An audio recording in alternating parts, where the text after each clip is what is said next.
There's a moment that happens about 18 months before a company collapses. Not when the CEO resigns, not when the stock crashes. Earlier, quieter. It's when someone in accounting realizes the math doesn't work anymore, closes the spreadsheet, and decides not to tell anyone. That moment, that's where failure actually begins.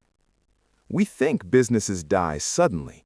Bankruptcy filing, stores closing, dramatic headlines. But companies don't fail like people have heart attacks. They fail like bridges corrode, slowly, invisibly, in places nobody's looking. And by the time it's obvious, the structure's already gone. The thing is, there are patterns, specific things that happen in a specific order, and once you know what to look for, you start seeing it everywhere.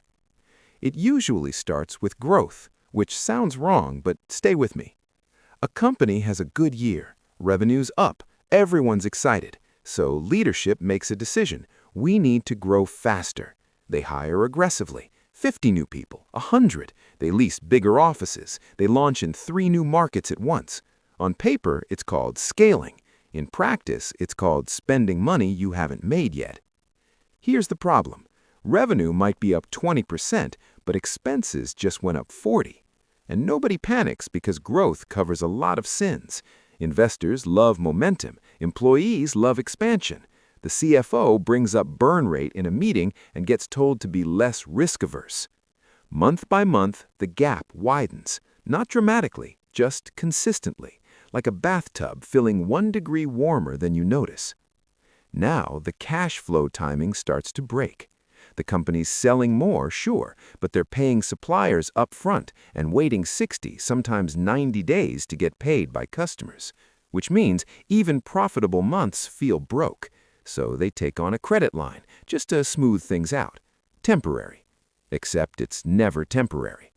Then something small breaks. A client delays a payment, a product launch underperforms, a key hire doesn't work out. Things that would have been footnotes 6 months ago now become problems because there's no buffer anymore. The machine only works if every part works perfectly, and perfect doesn't exist. So they do what every struggling company does. They optimize for the short term.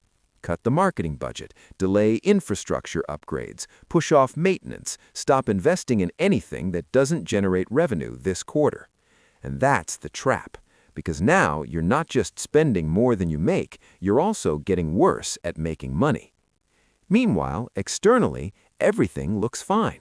The website's polished, the LinkedIn posts are confident, leadership's doing podcasts about their vision, revenue's still growing year over year technically, press releases celebrate new partnerships. Inside, people know. You can feel it in how long approvals take and how many meetings are about aligning on priorities, which is code for we can't afford to do this anymore. Someone senior quietly leaves, then another. The best people always leave first because they see it coming.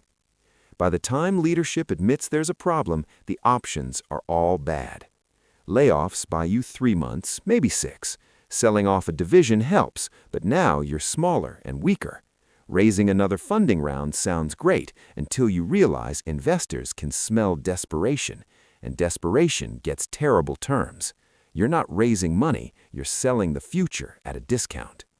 Some companies pull out of this, most don't, because the decline wasn't caused by one decision, it was caused by 100 small choices that all made sense at the time. Here's what's strange. Almost every failing company had people inside who saw it happening.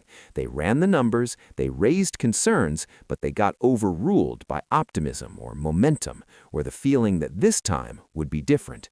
It never is. The math always wins. The only question is how long everyone pretends it won't.